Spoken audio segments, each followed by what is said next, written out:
Abordons donc l'élément essentiel qui peut poser problème parce que justement, bien que beaucoup de salariés le considèrent comme essentiel, il ne l'est pas. Petit 3, le lieu de travail. Le lieu de travail en tant que tel n'est pas un élément essentiel du contrat de travail, ce qui implique que l'employeur peut le modifier sans l'accord du salarié. La Cour de cassation a précisé dès 2003, dans un arrêt du 3 juin 2003, que vous trouverez notamment à la RJS 8-9-2003, page 666, que la mention du lieu de travail dans le contrat de travail n'a que la valeur d'une information pour le salarié qui ne lie pas à l'employeur, à moins qu'il ne soit stipulé que le salarié exécutera son travail exclusivement en ce lieu. Si dans votre contrat de travail, il est inscrit que vous travaillez, je ne sais pas moi, rue d'Assas, cela ne veut pas dire qu'on ne puisse pas vous muter sur les Champs-Élysées, à Clichy, ou je ne sais trop où. Sauf s'il est écrit que vous ne travaillerez exclusivement que rue d'Assas. Le lieu de travail n'a donc que la valeur d'une simple information pour le salarié. La notion de lieu de travail n'est pas objective en elle-même, car elle va dépendre pour beaucoup de la capacité du salarié à être mobile entre son lieu de travail et son domicile. Pour certains, le domicile doit être proche du travail, en raison de charges familiales ou autres, et ils ne voudront pas en changer facilement. Pour d'autres, au contraire, la mobilité n'est pas réellement un problème, et la modification du lieu de travail ne sera pas considérée comme prédominante. Alors, pour autant, comme cette notion de lieu de travail n'est pas très objective et qu'elle peut varier en fonction de nombreux éléments, la Chambre sociale a voulu dégager une qualification objective du lieu de travail dans une logique du, entre guillemets, tout contractuel. Un transfert de lieu de travail constitue un changement des conditions de travail qui ne peut être refusé par le salarié lorsqu'il est effectué dans le même secteur géographique. Nous y voilà. Le secteur géographique devient le critère objectif du lieu de travail. Le changement de lieu de travail constituera une modification du contrat de travail s'il entraîne un changement de secteur géographique. Au contraire, si le nouveau lieu de travail est situé dans le même secteur géographique, il s'agira d'un simple changement des conditions de travail que le salarié ne saurait refuser. Savez-vous, vous, ce qu'est un secteur géographique? Je vous laisse réfléchir. À quoi pensez-vous? On pourrait penser à une région, un département, un bassin d'emploi. Est-ce que un centre commercial pourrait être un secteur géographique? Beaucoup de questions et tout dépend à nouveau de l'appréciation souveraine des juges du fond et donc forcément avec un souci de cohérence entre les juridictions d'appel. C'est pourquoi la plupart du temps elles vont toutes se fonder sur des éléments objectifs. La distance, l'existence de moyens de transport en commun ou non, etc. Par exemple, pour la région parisienne, les décisions peuvent varier. Et la Chambre sociale de la Cour de cassation n'a pas encore rendu de décision concernant la région parisienne. Est-ce un secteur géographique ou pas? Pour mes étudiants provinciaux qui peut-être ne visualisent pas ce que représente la région parisienne, Il s'agit de la grosse région parisienne, pas Paris intramuros, évidemment, toute celle qui est concernée par le réseau de transport en commun, RER et compagnie. Les cours d'appel de Paris et de Versailles ont dû statuer sur ces problèmes, qui sont des problèmes quotidiens. Et par exemple, ils ont dû statuer sur une mutation du 9e arrondissement de Paris vers Roissy. Alors le 9e arrondissement de Paris, c'est dans le centre, je veux dire, c'est pas très loin. Et Roissy, pour ceux qui ne voient pas trop, c'est quand même assez loin. Je dirais que c'est à 25 km de Paris, sur l'autoroute du Nord, pour aller prendre l'avion. Est-ce que quelqu'un qui est muté du 9e à Roissy change de secteur géographique, peut donc refuser ce changement? On pourrait considérer qu'avec les transports en commun, ce n'est pas une modification du contrat. On pourrait considérer que si ce salarié a un véhicule personnel, ce n'en est pas un non plus. Et pourtant, les cours d'appel de Paris et de Versailles ont la même approche et considèrent que la région parisienne n'est pas un secteur géographique unique. Parce que certains critères doivent être pris en cause pour apprécier le changement des conditions de vie du salarié. L'éloignement entre le domicile et le travail, bien sûr. Le temps de transport en commun ou le temps de trajet en voiture.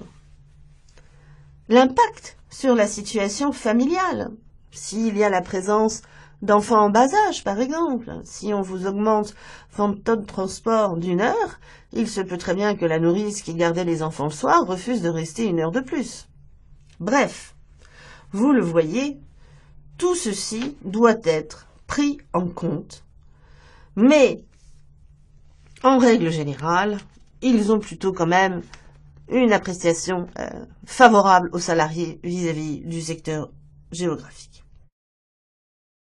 Un problème parallèle se pose, qu'on a déjà un petit peu vu, mais dans le cadre de la clause de mobilité, il s'agit des déplacements temporaires imposés aux salariés en dehors du secteur géographique. On avait vu les déplacements temporaires imposés aux salariés en dehors de la zone géographique de la clause de mobilité. Là, il s'agit des déplacements imposés en dehors du secteur géographique. On ne peut que constater que la prise en compte de certains critères pourrait ôter tout caractère objectif à la notion de secteur géographique. Ainsi, il a été décidé, dans un arrêt du 11 juillet 2012, qu'un salarié qui avait été recruté en qualité de directeur technique au sein d'un cabinet de conseil international ne pouvait refuser de se rendre pour effectuer une mission temporaire à Alger parce que son activité de consultant cadre international imposait de fait une mobilité inhérente à la fonction, sans qu'il ait besoin de rechercher l'existence d'une possibilité de sortir ou non du secteur géographique. Et donc, la jurisprudence relative à aux 3 petites conditions de validité des déplacements temporaires que nous avons déjà vues et dont je vous redonne l'arrêt. Il s'agit d'arrêt de la Chambre sociale du 3 février 2010. Eh bien, ces conditions s'appliquent. L'affectation doit être motivée par l'intérêt de l'entreprise. Elle doit être justifiée par des circonstances exceptionnelles. Et le salarié doit être informé préalablement, dans un délai raisonnable, de cette mutation et de sa durée prévisible. Dernier petit point concernant ce lieu de travail, peut se poser la question des salariés qui travaillent à domicile et notamment des télétravailleurs. Il a été décidé par la Chambre sociale que le salarié n'est pas tenu d'accepter de travailler à son domicile ni d'y installer ses dossiers et instruments de travail, peu importe qu'il s'agisse ou non du même secteur géographique. 3 éléments essentiels au contrat et un élément qui ne l'est pas, mais qui est assorti d'un critère objectif, le secteur géographique. Pour terminer, ce qui est important évidemment, c'est d'apprécier quelles sont les conséquences du refus ou de l'acceptation de la modification par le salarié. Grand C, conséquences de l'acceptation ou du refus de la modification. En effet, je ne vais pas reprendre les conséquences du refus du changement des conditions de travail, puisque nous l'avons déjà vu. Le refus du changement des conditions de travail peut être considéré comme fautif, mais ce n'est pas automatique, et peut donc entraîner le licenciement du salarié. Là, il s'agit de l'impact sur la modification. Tout d'abord, petit 1, qu'en est-il de l'acceptation de la modification ? L'acceptation de la modification entraîne la novation des seuls éléments du contrat qui ont été modifiés. Par exemple, un changement de lieu de travail n'affectera pas l'obligation de non-concurrence insérée dans le contrat de travail initial. La novation entraîne une situation nouvelle tant pour l'employeur que pour le salarié, qui ne pourront plus revenir en arrière, sauf, bien sûr, à conclure un nouvel accord. Comment se fait la preuve de l'acceptation ? Eh bien, là, je vais rentrer dans des considérations un petit peu techniques et j'espère que je vais être suffisamment claire. Il faut distinguer selon la nature de la modification. En effet, je vais appliquer à la modification la même distinction que l'on impose pour le licenciement.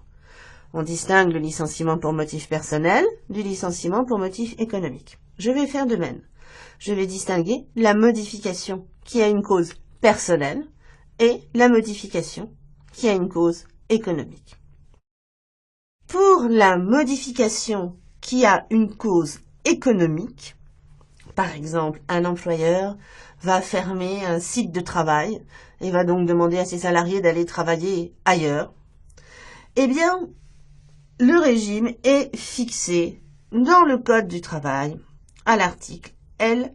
1222-6 du Code du travail. Le régime est le suivant. L'employeur doit informer le salarié par écrit de sa volonté de modifier le contrat de travail pour une raison économique. Va suivre un délai de 1 mois qui sert au salarié à refuser expressément la modification. S'il ne le fait pas, vous l'aurez compris, passé le délai d'1 mois, il sera réputé avoir accepté tacitement la modification économique de son contrat de travail. C'est donc un régime plutôt favorable pour les employeurs et qui s'explique quand même par la nécessité du fonctionnement de l'entreprise. L'employeur ne peut pas attendre des lustres que les salariés donnent une réponse expresse alors qu'il a besoin de faire fonctionner l'entreprise. En revanche, lorsque la modification a une nature personnelle, exemple, j'inflige à un salarié une sanction disciplinaire justifiée, par exemple une rétrogradation, et il la refuse parce que cela touche évidemment à sa qualification professionnelle. Eh bien, dans ce cas, la novation ne peut pas se présumer. L'acceptation du salarié doit être expresse, par écrit, en application de la jurisprudence Raquin. Le refus de la modification maintenant. Petit 2. Si le salarié refuse la modification envisagée, l'employeur n'a que 2 solutions. Soit il abandonne le projet de modification, soit il va licencier le salarié pour un motif qui correspond à la nature de la modification. Ce qui veut dire qu'il y aura des licenciements pour motif personnel ou des licenciements pour motif économique. Pour les licenciements pour motif économique, il faudra respecter toute la réglementation très dense qui gouverne le licenciement pour motif économique et que j'aurai l'occasion de vous présenter à la fin de ces leçons. En ce qui concerne la modification du contrat de travail qui a une cause personnelle, on ne peut se diriger que vers un licenciement pour motif personnel. Et si je reprends l'exemple de tout à l'heure, application au salarié d'une sanction disciplinaire qu'il refuse, il sera un licenciement disciplinaire. La Cour de cassation a décidé de manière un petit peu étrange, dans un arrêt du 16 juin 1998, concernant une affaire Le Berry, LE plus loin B majuscule E 2 RY, que le salarié pouvait refuser une sanction disciplinaire. Ça paraît étrange quand même, hein. Mais oui, mais parce que la Cour de cassation veut que le contrat de travail soit intact. Elle veut protéger le socle contractuel, le tout contractuel. Et dans sa logique, tout ce qui touche à la situation du salarié et qui est essentiel nécessite l'accord du salarié, même si cela provient d'une sanction disciplinaire justifiée. Il peut donc refuser la sanction disciplinaire justifiée. Et alors, que va-t-il se passer? La Cour de cassation considère qu'après ce refus, le salarié s'expose à nouveau au pouvoir disciplinaire de l'employeur. Le licenciement qui va suivre le refus d'une modification du contrat de travail à titre disciplinaire doit nécessairement être un licenciement disciplinaire fondé sur des faits fautifs, mais qui ne peut pas être fondé sur le refus de la sanction disciplinaire, puisqu'il avait le droit de la refuser.